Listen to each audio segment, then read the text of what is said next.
concept has emerged in the past year: Zoom fatigue. And if you Google Zoom fatigue, you'll find over 1 million entries. But of course, this fatigue, it's not only about Zoom. It is a general energy management problem that we face year in, year out. It's just that this year, with the current context, it has been accentuated quite a lot. We have so much more impact when we are energized. Things are easier, we think in a more clear way than when we are fatigued.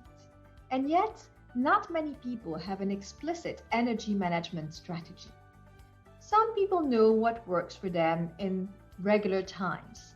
But then, when the situation becomes a bit more hectic, we are a bit more stressed, or when the context changes like this year, or simply because we take a few years, then suddenly people are at a loss.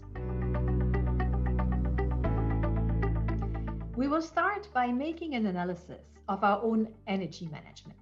Are there moments where we are overspending when we are expending too much energy? And are there moments where we just don't have any energy to spare? And what is influencing these different availability of energy? Then we will look at the science of the 3 different perspectives: physiological, psychological, and neuroscience.